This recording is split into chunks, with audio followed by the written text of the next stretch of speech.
Hello everyone, welcome to Krishna study point. प्यारे बच्चों, class 6 का chapter number 5 separation of substances पढ़ रहे हैं। और इससे पहले आपने 4 चैप्टर कंप्लीट कर लिए हैं। 4 चैप्टर कंप्लीट हो जाने के बाद हम चैप्टर नंबर 5 को सेपरेशन ऑफ सब्सटेंसेस को पढ़ रहे हैं। ये chapter generally based upon method है। इसमें हम बहुत सारे मेथडों को पढ़ेंगे जिससे कि हम 2 या 2 से अधिक मिक्सचर जो भी हो जाते हैं, फिर उसमें से जो उसके कंपोनेंट्स हैं, जो उसके कॉन्स्टिट्यूएंट अवयव हैं, उनको हम अलग अलग कर सकेंगे, सेपरेट कर सकेंगे।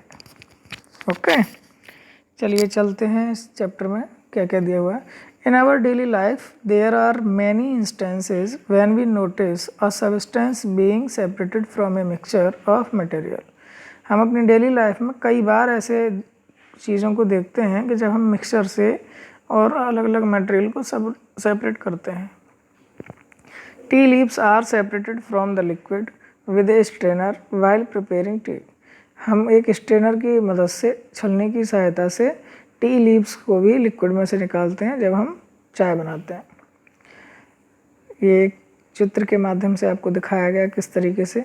Grain is the separated from the stalks while harvesting. Milk और curd is the churn to separate the butter. तो ग्रेन वगैरह को भी अलग से स्टॉक में से निकालने के लिए हमको हार्वेस्टिंग प्रोसेस के थ्रू करना होता है। मिल्क या कर्ड को भी चर्न मतलब चलाते हैं, उसको घुमाते हैं सेपरेट करने के लिए। क्या सेपरेट करने के लिए? बटर सेपरेट करने के लिए। As we learn in chapter 3 we gin cotton to separate its seed from the fibre. हमने क्या निकाला था? कॉटन निकाला था। किससे? उसके सीडन से, बीज से निकाला था। लास्ट चैप्टर 3 में हमने इसके बारे में डिस्कस किया है। Perhaps you might have eaten salted dalia और पोहा। आपने बल्कि पोहा और दलिया जब आप खाते हैं तो उसमें भी जो मिर्च आ जाती हैं, आपको कई बार मिर्च नहीं पसंद होते हैं तो आप उसको भी सेपरेट कर देते हो, अलग अलग कर लेते हो। ठीक है, तो ये सेपरेट क्या है ये समझ में आ गया होगा। अपनी आवश्यकता अनुसार, अपनी नीड के अनुसार जो भी मिक्सचर है उसमें से अलग अलग मैटर को अलग अलग कर देना ही सेपरेशन कहलाता है। ठीक है, सो seems easy but what if the materials we want to separate are much smaller।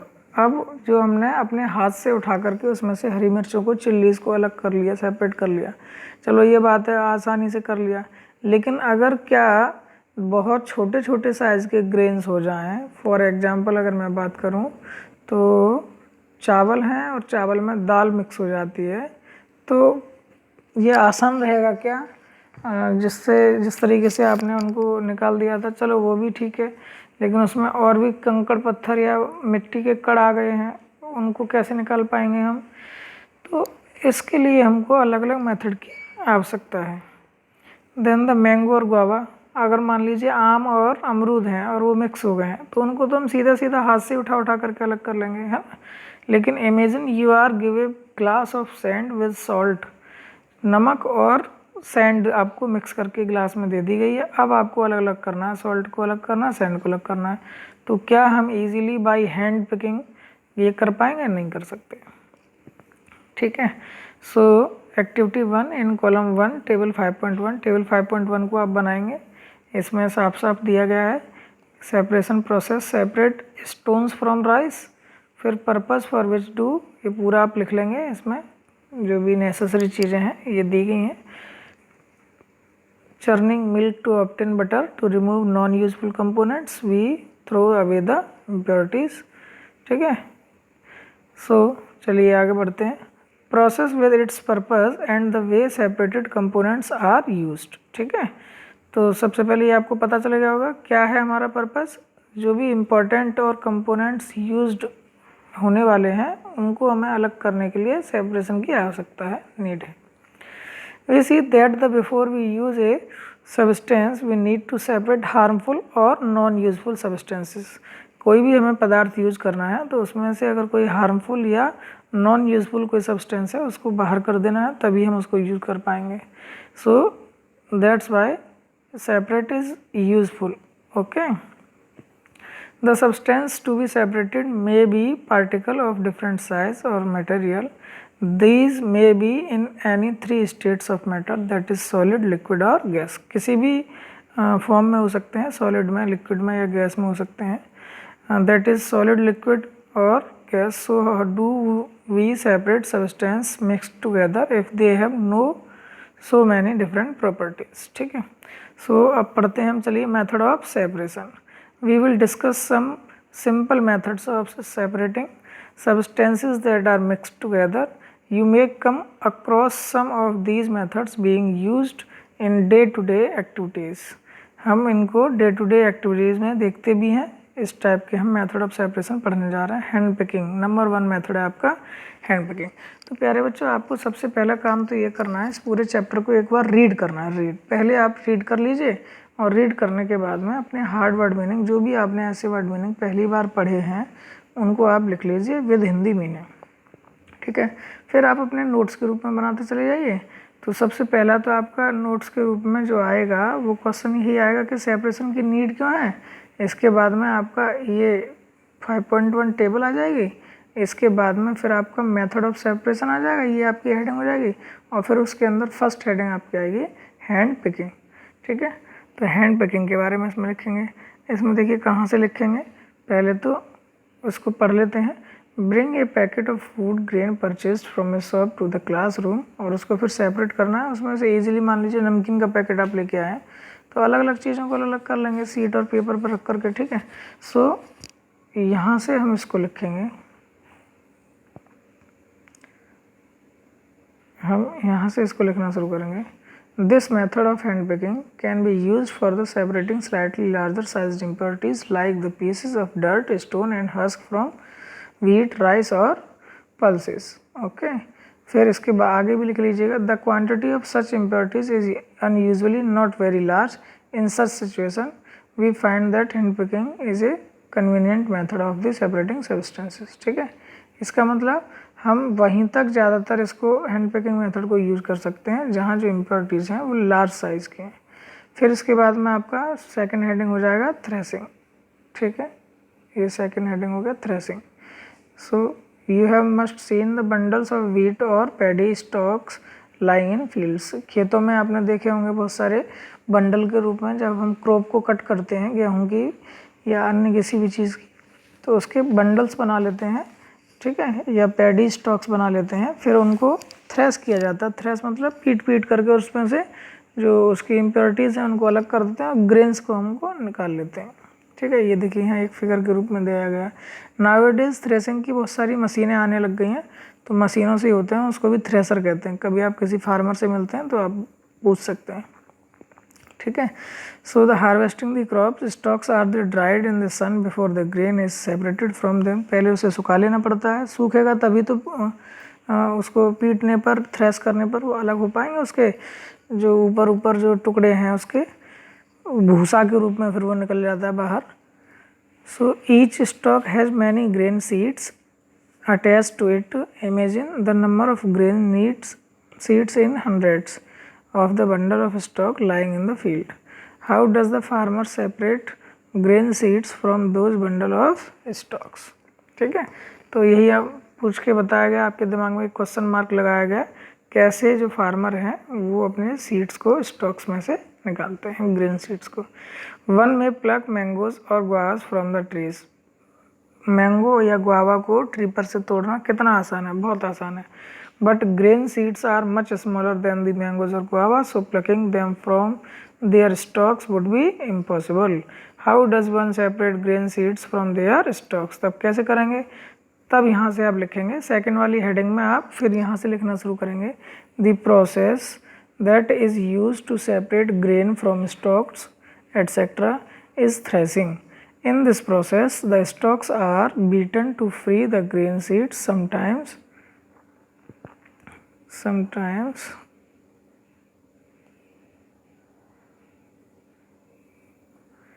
threshing is done with the help of bullocks. Machines are also used to thresh large quantities of grain. Okay.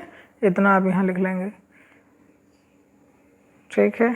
फिर इसके बाद में अब एक activity दी गई है आपको और नेक्स्ट हेडिंग आपकी हो जाएगी विनोइंग. ठीक है. नेक्स्ट हेडिंग आपकी थर्ड हो जाएगी winnowing.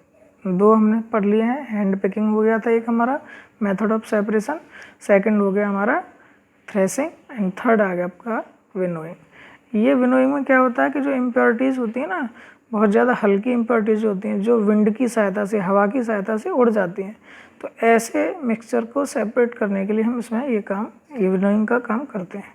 Make a mixture of dry sand with the sawdust or powdered dry leaves. Okay, so keep the mixture on a plate or a newspaper. Look at this mixture carefully. Can the two different components be made out easily? Are the size of particle of the two components similar? Would it be possible to separate the components by the hand picking? क्या hand packing से ऐसा कर सकते हैं, उसको separate कर सकते हैं? नहीं कर सकते। Now take your the mixture to an open ground and stand on a raised platform. Put the इस तरीके से जैसे कर रहे हैं, इस तरीके से हम उसको बरसाएंगे, इसको हिंदी में कहते हैं बरसाना, इसको ऊपर से नीचे गिराना। ऊपर से नीचे गिराएंगे तो उस दिशा में बैठ करके गिराते हैं जिससे कि हवा का साइज दूसरी तरफ हो, जिससे कि इम्प्योरिटीज़ जो है वो उड़ के दूसरी तरफ जाके गिरें। ठीक है, तो इसमें भी आप इसी तरीके से लिखिएगा। यहाँ से इसमें हम लिखेंगे यहाँ से, this method of separating components of a mixture is called winnowing. Okay, winnowing is used to separate heavier and lighter components of a mixture by wind or by blowing air। ठीक है, हमने देखिए डायरेक्शन ऑफ एयर भी बता करके दिखाइए। Okay, sand and sawdust fall at the same place, is there a component? ठीक है, फिर चलते हैं आगे।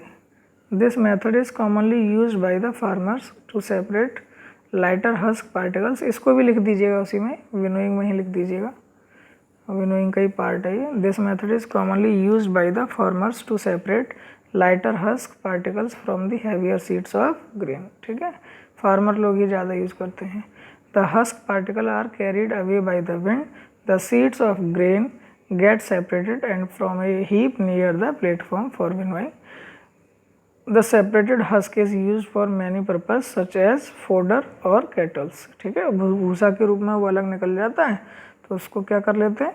नाउअडेज जो मशीनें आ रही हैं उसमें थ्रेसिंग और ये विनोइंग दोनों साथ साथ होते हैं। उसमें अंदर ही एक पंखा फिट कर दिया गया है मशीनों में, उससे हवा निकलती है, तो जो फोडर है या जो भी चीज़ें हैं भूसा टाइप का एक्स्ट्रा जो उसमें इम्प्योरिटीज़ हैं वो हैंड टू हैंड ही विनोइंग की हेल्प से यानी विंड की हेल्प से दूर जा कर के गिर जाती हैं और ग्रेन्स हमारे पास एक जगह मिल जाते हैं। नेक्स्ट है आपका सीविंग। सीविंग माने होता है छानना, या सीव माने होती है छलनी, वहीं से ये वर्ड आया सीविंग। तो sometimes we may wish to prepare a dish with flour, we need to remove impurities and bran that may be present. अब आप देखते होंगे घरों में आटा छानते हैं तो क्या करते हैं, उसमें से जो भी मोटा मोटा चीज़ें हैं उनको हटा देते हैं। किसकी मदद से? सीव की मदद से, छलनी की मदद से।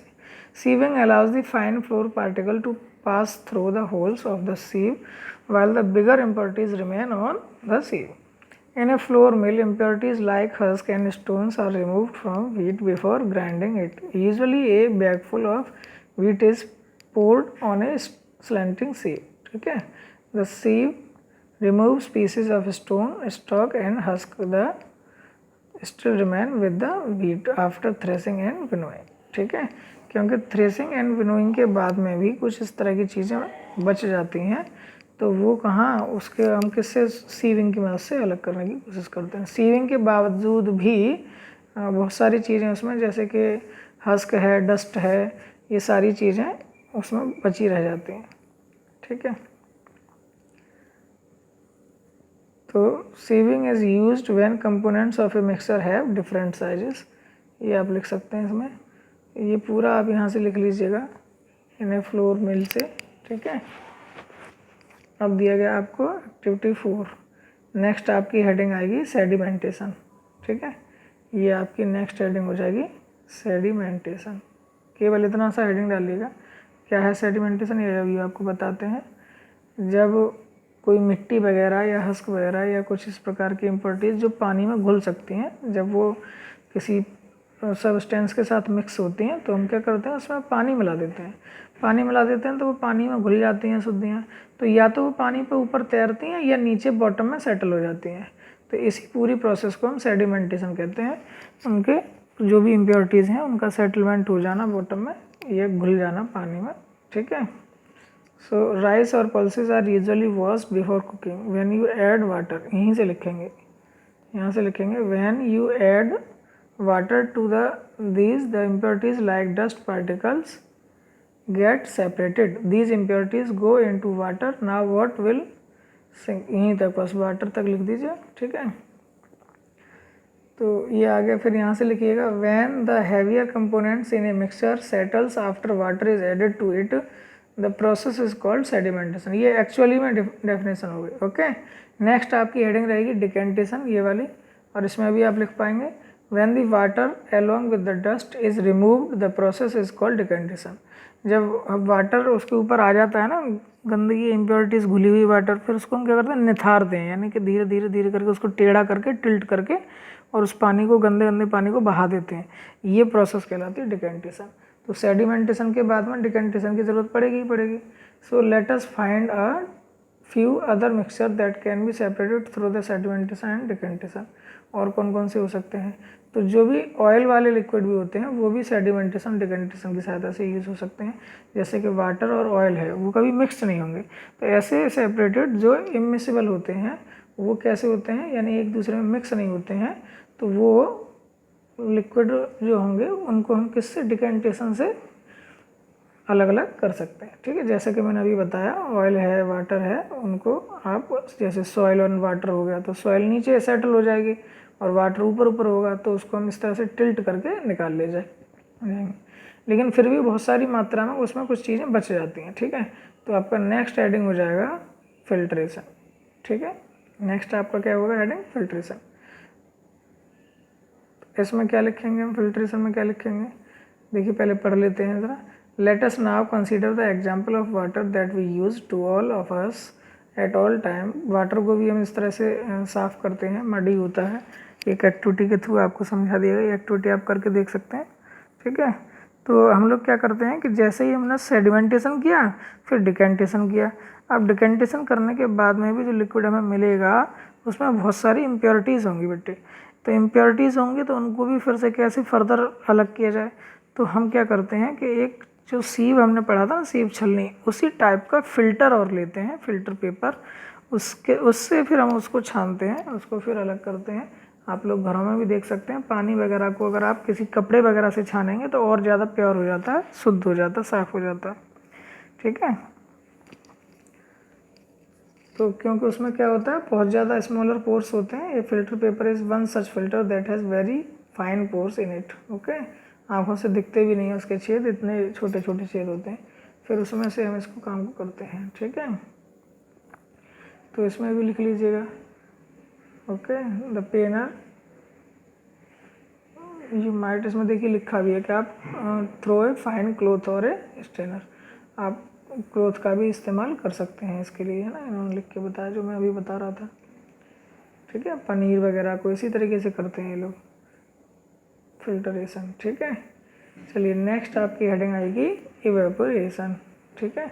अभी तक हमने क्या क्या पढ़ लिया बच्चे, हमने हैंड पिकिंग पढ़ा, हमने थ्रेसिंग पढ़ा, हमने विनोइंग पढ़ा, फिर इसके बाद में विनोइंग के बाद में हमने क्या पढ़ा है, विनोइंग के बाद में क्या पढ़ा है, सीविंग पढ़ा है हमने, ठीक है। फिर सीविंग के बाद में क्या पढ़ा है, हैंड पिकिंग हो गया, थ्रेसिंग हो गया, विनोइंग हो गया, सीविंग हो गया। सीविंग के बाद में क्या पढ़ा था, सीविंग के बाद में हमने पढ़ा था फिर सेडिमेंटेशन, फिर क्या पढ़ा, डिकेंटेशन, फिर क्या पढ़ा, फिल्ट्रेशन, ठीक है। और अब क्या पढ़ रहे हैं, इवेपोरेशन। इवेपोरेशन क्या है, इवेपोरेशन जो है वो वाटर का वेपर में बन जाना ही इवेपोरेशन कहलाता है, ठीक है। तो ये देखिए यहाँ से ये डेफिनेशन यहाँ से हम बनाएंगे, इसको डेफिनेशन बनेगी यहाँ से। The process of conversion of water into its vapor is called evaporation. The process of evaporation takes place continuously wherever water is present, ठीक है। यहाँ तक आप लिख सकते हैं पूरा। तो अब आप देखते होंगे कि सॉल्ट कहाँ से आता है, नमक कैसे बनता है, नमक इसी मेथड से बनता है। उसमें क्या होता है कि जैसे ये समुद्र है और समुद्र से जो है पानी ले लिया हमने और पानी को हमने फील्ड में लगा दिया, फील्ड में मतलब बाहर खुले स्थान में भर लिया। अब जब वहाँ से सनलाइट आती है तो वो क्या होता है, वाटर हीट होता है, गर्म होता है, और गर्म होने पर क्या बन जाता है, वेपर बन जाता है। जैसे ये वेपर बन जाता है तो जो नीचे बचा रह जाता है वो साल्ट रह जाता है। सो साल्ट को हम फिर एकत्रित कर लेते हैं, इकट्ठा कर लेते हैं और फिर उसे ऑब्टेन कर लेते हैं, ठीक है। तो इस तरीके से सी वाटर से हम साल्ट भी किस मेथड से ये प्राप्त करते हैं, इवेपोरेशन से प्राप्त करते हैं, ठीक है। Use of more than one method of separation. अब हम क्या करते हैं, बहुत सारे मेथड हमने पढ़ लिए हैं, कई जगह हम बहुत सारे मेथड एक साथ भी यूज़ करते हैं। जैसे कि अभी मैंने बताया, पहले सेडिमेंटेशन किया, फिर डिकेंटेशन किया और फिर फिल्ट्रेशन भी किया। तो सारे मेथड यूज़ करने से क्या होगा, सारे मेथड यूज़ करने से बिल्कुल प्योर चीज़ें मिल जाएंगी, ठीक है। तो use of more than one method of separation, ये वही बताया गया कैसे आप एक से अधिक ज़्यादा मेथडों को यूज़ कर सकते हैं, ठीक है। चलिए अब इससे आगे चलते हैं। अब नेक्स्ट आपकी हेडिंग रहेगी बेटा कंडेंसेशन। ये रहा कंडेंसेशन। कंडेंसेशन क्या होता है, इवापोरेशन का जस्ट उल्टा होता है। आपने देखा होगा कई बार जब दूध गर्म करते हैं या सब्जी बनाते हैं तो वो जो प्लेट उस पर ढक देते हैं, उसको आप वापस उठा के रखते हैं तो देखते हैं उस पर पानी कहाँ से आ गया, ठीक है। उसमें तो पानी नहीं डाला था, तो वो पानी आया कहाँ से उसमें, तो वो पानी कहाँ से आ जाता है, एक्चुअली में उसमें वेपर होती है, वाटर वेपर होती है। वो वाटर वेपर उस तली से लगती है, उसमें जो भी थाली वगैरह रखी है उस पर उससे लगती है और उसके टेम्परेचर कम होने की वजह से जो वाटर वेपर है वो लिक्विड फॉर्म में बनने लगती है ठंडी होकर के। इसलिए वो फिर लिक्विड फॉर्म में जैसे आता है तुरंत में दिखने लग जाता है पानी के रूप में। तो यही प्रोसेस है जो इवेपोरेशन के उल्टा है। इवेपोरेशन में क्या होता है, लिक्विड से वेपर में कन्वर्ट हो गया, गैस में बन गया। अब क्या हो रहा है, वो वेपर से वापस लिक्विड में कन्वर्ट हो रहा है। तो यही प्रोसेस क्या कहलाती है, कंडेंसेशन कहलाती है।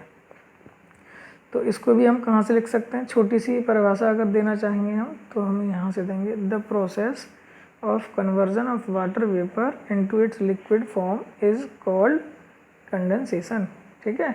बहुत अच्छा, आप कंडेंसेशन का एक एग्जांपल देखते हैं कि बारिश का होना। पहले वाटर जो है वेपर के रूप में ऊपर चला जाता है, क्लाउड बन जाते हैं।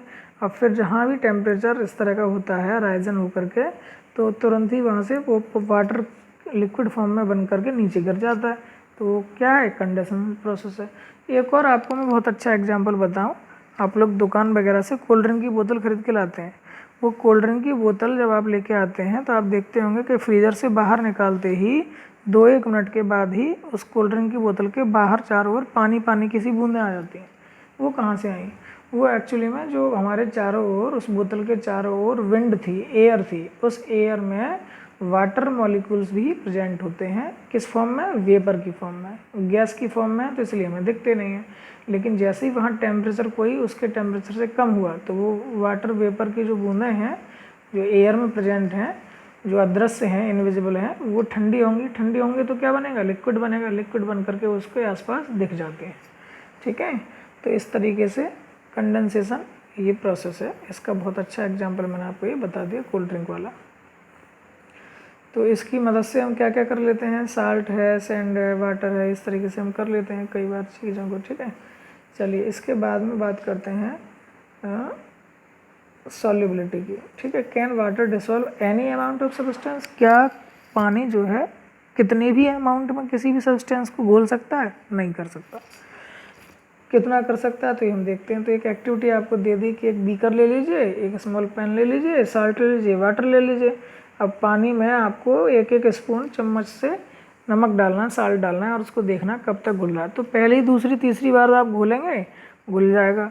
फिर चौथी चम्मच जब डालेंगे तो उसका थोड़ा सा पार्ट रह जाएगा, फिर उसको हिलाएंगे, चर्निंग करेंगे तो फिर हो सकता है घुल जाए। लेकिन फिर आप एक और चम्मच डाल देंगे तो अब नहीं घुलेगा। तो ये क्या हो गया, ये इसकी एक मैक्सिमम लिमिट हो गई कि 4 चम्मच इतना पानी ले सकता था। वो अलग अलग हो सकता है, डोंट वरी, ठीक है। तो ये एक एक्टिविटी से आपको दिखाया गया। तो this means that no more salt can be dissolve in the amount of water we have taken, the solution is now set to be saturated. ऐसी अवस्था में जब उसमें कुछ भी नहीं घुल रहा है तो हम क्या कहेंगे, उसको, उस सॉल्यूशन को कहेंगे कि वो कैसा हो गया, सैचुरेटेड हो गया है। Here is a hint as to what might have gone wrong when पहली tried to recover large quantity of salt mixed with sand. अच्छा, मान लीजिए इस तरह का कोई सॉल्यूशन सैचुरेटेड हो गया। सैचुरेटेड हो गया का मतलब वो अपनी उस स्ट्रेंथ तक पहुंच गया जहां वो मैक्सिमम चीज़ों को डिसॉल्व कर सकता था। अब मान लीजिए उसको हमें और बढ़ाना है, हमें तो और डिसॉल्व करना है, तो हमें जस्ट क्या कर देना है, हमको बस उसको गर्म कर देना है, हीट कर देना है। जैसे वो हीट होगा तो और भी फिर वो उसमें सॉल्ट जो है वो मिक्स होना शुरू हो जाएगा, यानी कि जो भी सब्सटेंस है वो डिसॉल्व होना शुरू हो जाएगा। लेकिन ये भी एक निश्चित लिमिट तक ही होगा, ठीक है। ऐसा नहीं है कि अब आप 1 लीटर पानी को खूब गर्म कर लो और उसमें 100 किलो नमक घोल लो, तो ऐसा नहीं हो सकता, पॉसिबल ही नहीं, घुलेगा ही नहीं उसमें, ठीक है। तो ये इसमें ये एक एक्टिविटी के रूप में एक्टिविटी 9 भी आपको इसी तरह से दी गई है। आप लोग खुद पढ़ सकते हैं एक्टिविटीज़ को, कोई जो मैंने बोला है शॉर्ट में अब यही है बस, ठीक है। Does water dissolve equal amounts of different soluble substance, वही है एक्टिविटी 10 भी इसी बारे में बताया गया, ठीक है। तो इस तरीके से आपने क्या और पढ़ लिया, आपने पढ़ लिया सैचुरेटेड सॉल्यूशन, ऐसे सॉल्यूशन जो क्या हो जाते हैं, जिनमें और भी कोई दूसरा सब्सटेंस डिसॉल्व नहीं हो सकता, ठीक है। तो more than one substance can not be dissolve in the amount of water और any liquid substance, then this solution is called saturated solution, ठीक है। तो ये भी आपका पूरा होगा इसी के सहायता से। ये लास्ट हेडिंग थी आपकी सैचुरेटेड सॉल्यूशन, ठीक है।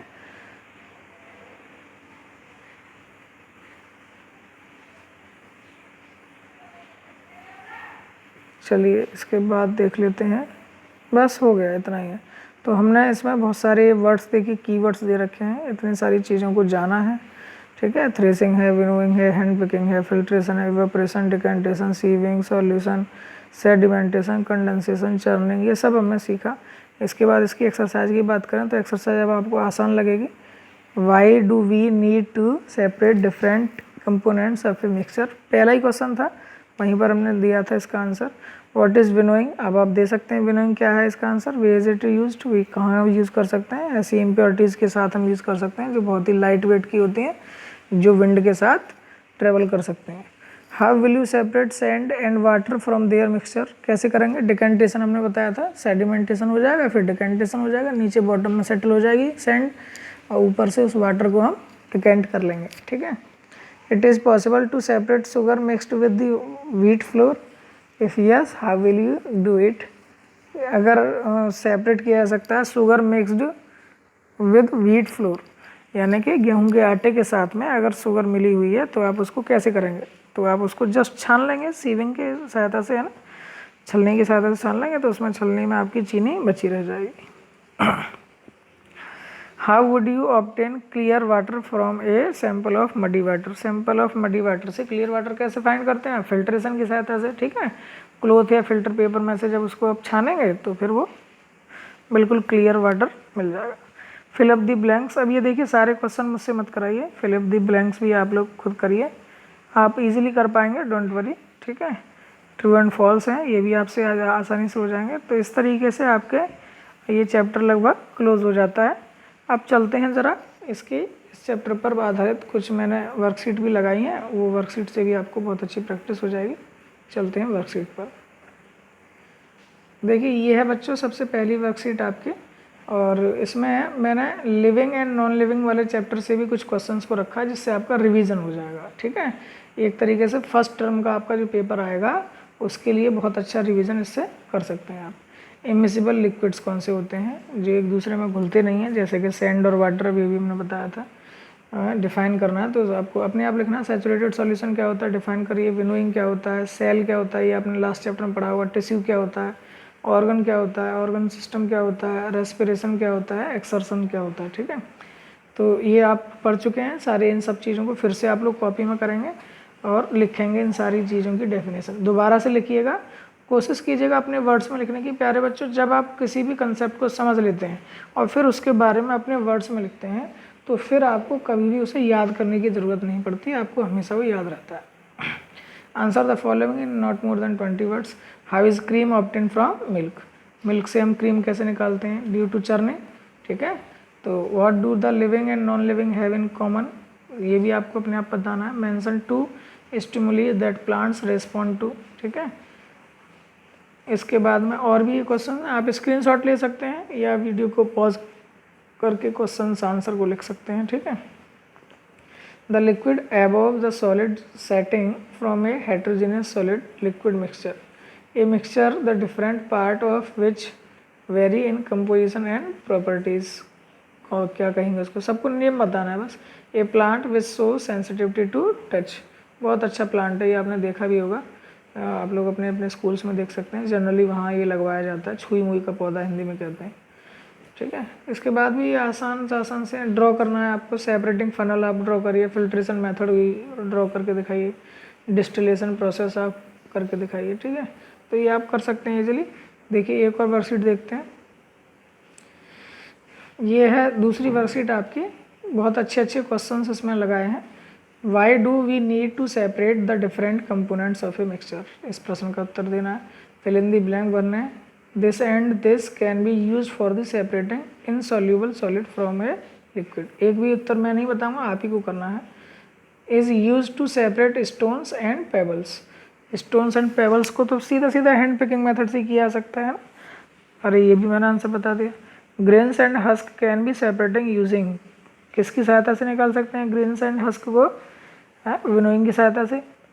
What is the threshing, threshing क्या है ये आपको करना है। What is the winnowing, how it is done. What is the hand picking, देखिए तीनों की डेफिनेशन आ गई, विनोइंग की, थ्रेसिंग की, हैंड पिकिंग की, okay. Define a saturated solution, saturated solution क्या है, देखिए यहाँ भी आ गया डेफिनेशन के रूप में लिखने के लिए। Describe briefly how salt is collected from sea water, sea water से सॉल्ट कैसे निकालते हैं, ये डिस्क्राइब करने के लिए यहाँ भी आ गया एक क्वेश्चन, ठीक है। Explain the term the magnetic separation, magnetic separation कौन सा होता है, देखिए ये भी मैं आपको बताया था। मैग्नेटिक सेपरेशन होता है चुंबक की सहायता से, मैग्नेट की सहायता से। मान लीजिए दो सब्सटेंस ऐसे मिले हुए हैं, जो एक लकड़ी वगैरह का उसमें, या फिर कुछ सब्सटेंस लोहे के मिले हुए हैं, यानी एक मैग्नेट से चिपक सकता है, एक नहीं चिपक सकता। इस टाइप के जब मिक्स होते हैं तो हम उसको किसकी सहायता से, किसकी हेल्प से ले लेते हैं। मान लीजिए लकड़ी का बुरादा में और जो लोहे का चूड़ मिला हुआ है, तो हम क्या करेंगे, मैग्नेट की सहायता से उस लोहे के चूड़ को चिपका लेंगे, तो लकड़ी का बुरादा अलग बच जाएगा, ठीक है। तो ये क्या होगा, ये मैग्नेटिक सेपरेशन हो गया। ट्रू एंड फॉल्स है, स्टेट ट्रू एंड फॉल्स, तो आप इनको ईजिली कर सकते हैं, जो भी ट्रू एंड फॉल्स हैं, ठीक है। तो ये आपके कुछ क्वेश्चन इस टाइप से हो गए। आप लोग अपना स्क्रीनशॉट ले सकते हैं, चाहो तो वीडियो को पॉज करके भी अपना स्क्रीनशॉट ले सकते हैं, देख सकते हैं। एक और है, एक और बनाई हुई है, तो उसको भी देख लीजिए। ये है नेक्स्ट वर्कशीट आपके, separation of substances, the process use to separate two immiscible liquids, किसकी सहायता से होगा बेटा, डिकेंटेशन प्रोसेस से होगा, बताया था अभी। The process of the winnowing is based on the principle of lighter husk particles are carried away by the wind, पहला ही इसका सही आंसर है। और which of above sentences are correct, कौन सा करेक्ट है, फर्स्ट ओनली है, उससे भी ज़्यादा है, तो आप देख सकते हैं कौन कौन सा है, ठीक है। The paper used in the process of the filtration to separate a mixture of sand and water is butter paper, plain paper, tissue paper, filter paper. Filter paper is the correct answer.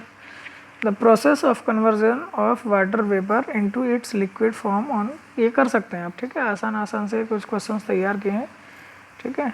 फिर इसके बाद में ये देखिए कुछ question words में answer देने के लिए भी हैं। Definition of filtration, which property of the constituents of a mixture is used in winnowing, ठीक है। हैंड पिकिंग, इन सब की डेफिनेशन लिखनी है। Mixture of rice and stone particles is separating by hand picking, sieving, winnowing या churning, किससे हम निकाल सकते हैं। स्टोन्स हैं और राइस हैं, तो ऑब्वियसली सीविंग से निकाल सकते हैं, हैंड पिकिंग से भी निकाल सकते हैं अगर उनका साइज़ बड़ा है तो।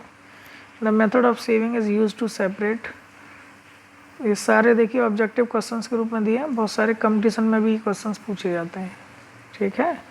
तो मैं चाहूँगा कि आप एक बार इन सब क्वेश्चनों को भी कॉपी पे कर लें, ठीक है।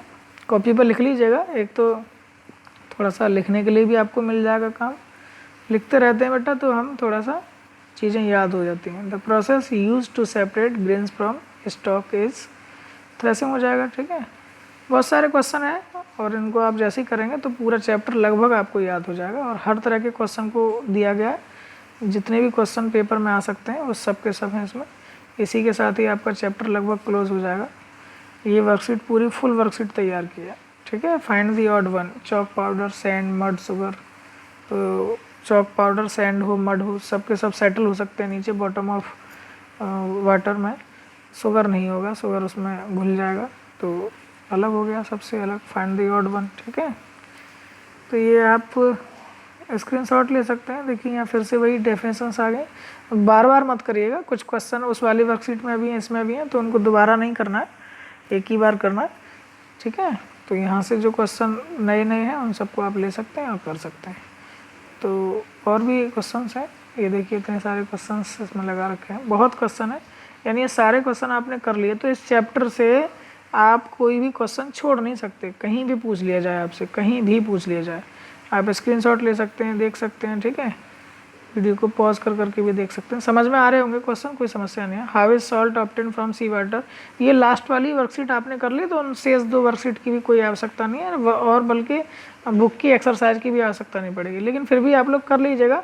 इससे क्या है कि आपको थोड़ा सा आइडिया रहता है कि ये क्वेश्चन हमने कहाँ पढ़ा था। ठीक है, तो ये ख़त्म हो गए आपके क्वेश्चंस, और आई होप कि अब आपको चैप्टर समझ में आया होगा बहुत अच्छे से। इसी तरीके से करिएगा, पहले हार्ड वर्ड मीनिंग, फिर नोट्स बनाइएगा, फिर बुक की एक्सरसाइज कीजिएगा, फिर ये वर्कशीट की क्वेश्चंस को करिएगा, और इसी के साथ में आपका चैप्टर बिल्कुल क्लोज हो जाएगा। आप कोई क्वेश्चन आपसे बचेगा नहीं, और कोई भी आपके प्रश्न हैं तो कमेंट में आप ज़रूर दे दीजिए, जिससे कि नेक्स्ट वीडियो में उन क्वेश्चंस के आंसर्स को हम ले लेंगे। ओके, बने रहिए कृष्णा स्टडी पॉइंट साथ। Thank you so much, bye bye.